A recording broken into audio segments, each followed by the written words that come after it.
We'll make this place feel cozier than hot cider on a rainy day. There's gonna be cider? They're never gonna let that joke go, are they?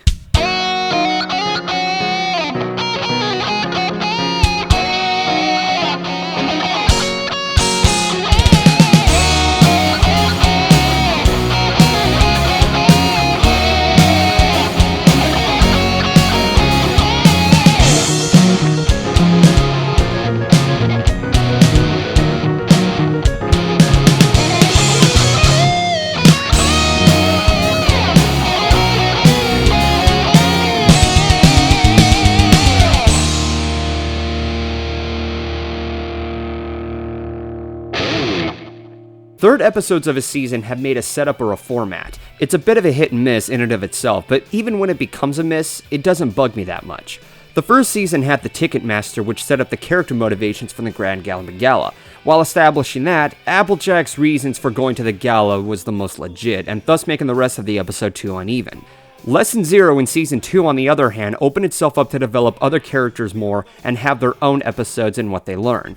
Season 3's Too Many Pinkie Pies didn't really add anything other than me a copy and paste of Send in the Clones from The Simpsons. Nonetheless, it was still a fun episode. Castlemania in Season 4 introduced the journal that played in the show's role of morality and becoming a plot device for Twilight's Kingdom. So what's in store for Season 5? Well, after a great premiere that broke the mold, we pick up a portion of what happened back in Twilight's Kingdom, Castle Sweet Castle. The episode is written by 2 new writers, Joanna Lewis and Christine Sonko. In this episode, Twilight's uncomfortable living in the castle as she's homesick due to the loss of the Golden Oaks Library. She milked in whatever time she could invest with her friends, and they quickly pick up on Twilight during breakfast. Oh, has it been that obvious?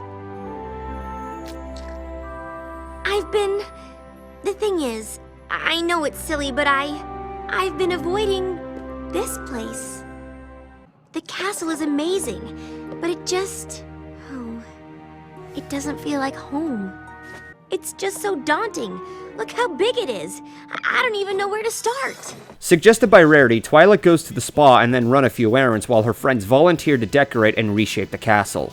The main 6, however, bring their own materials, which predictably becomes unrelated to what Twilight is known for. What follows in the rest of the episode is how the main 6 argue and debate over what should be kept to make the right decorations for Twilight's castle. At the same time, Spike has to keep Twilight occupied until the castle is ready. There's a few things I can appreciate for the plot. It keeps itself aware of whatever annoying formulas can be prevented, and doing so in a timely manner. At one point, the castle meeting room is a cluttered mess by everything every pony brought. No one says anything negative until Spike returns and sees everything. Being blunt as usual, Spike implies how bad the place is, which prevented what could have been another liar story where no one wants to be honest about their messy castle decorations. At the same time, when the characters argue about the castle and what they want kept, they pitch in and situate the matter instead of being an episode-long argument where nothing is done and Twilight returns disappointed and must elaborate what she likes in contrast to theirs. It's also worth mentioning that we do have a musical number, Make This Castle a Home. Let's all work together to make this castle shine. Once we add some sparkle, it'll feel divine.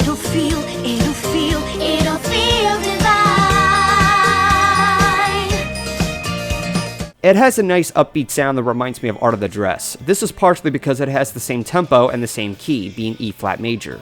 But the lyrics are a bit off-putting as Dash's lyrics are dragged on. There's nothing wrong with having a long note from a single lyric, but it's also a bit delicate on how it works. In this case, it doesn't deliver as much. It isn't a bad song, but it's not one of the best. It does what it needs to do to get the story going. The episode carries several highlights throughout the episode. During Twilight's time with Fluttershy and the animals, she kicked Angel Bunny in a puddle of mud to expand her time. As much as I can't stand character torment, I just get a chuckle of how much Angel suffers from, given how much of a dick he was. In fact, he was still a dick as Twilight left and Fluttershy got locked out. I know it's wrong to think that 2 wrongs don't make a right, but even given how much garbage Angel is given, it's one of the few occasions where karma is played right. Do I expect this later on? Not really. Another highlight is when the characters are having pancakes for breakfast. This has been an online meme for quite some time, and in a later episode, there's another set of pancakes. Something tells me that the staff is catching up on what the fandom's been doing, which means, oh no, the Yes Pancakes are coming back.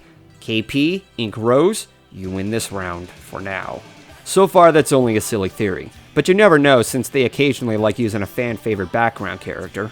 Spike's moments have a bit of a hit and miss to me. He does everything he can to keep Twilight occupied until the end of the episode, and most of it is played out decently. Also, I gotta love Twilight's hairstyle in that short period. It's already gained an online meme as well. Too bad it was only a short time we saw that hairdo. It looks great.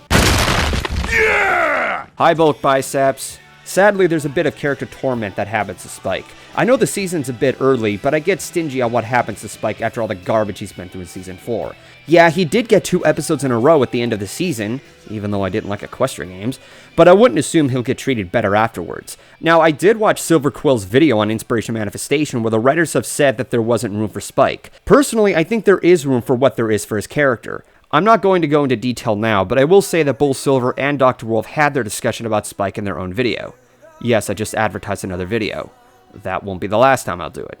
But on the good side, what goes on with Spike, we see how much of an impact he has with Twilight about the Golden Oaks library. It adds more weight to him rather than playing him off as a joke. I like that. This finally leads to the ending of the episode, and that's when the main 6 find out a solution on decorating the castle. They dug up a root of the library and made a chandelier out of them with little gems that resemble past times of Twilight's experience. In addition, the rest of the characters mentioned that they added their own touches to each room of the castle that was better fitting than cramming all of them in one room. I couldn't help myself. It was just begging for the personal touch. Truth be told, I couldn't either. Your kitchen might have some rustic farm decor, Twilight. And there may or may not be some daring do posters up in your library. And some stuffed animals in your bedroom. What was that?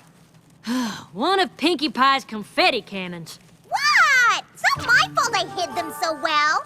This all adds nicely to the touches that remind her of her good friends in the castle. That ends the episode on a very good note. Remember the good times is something worth treasuring about, but also make new memories. On a whole, this episode was okay. There's a lot of things that could have made the episode worse, but I'm glad it was self-aware. It has its touching moments, the comedy worked most of the time, and the many memes the episode has given makes it worthwhile to appeal to the older demographic. To these 2 writers, not bad. Best of luck to you 2 whenever you get to another episode.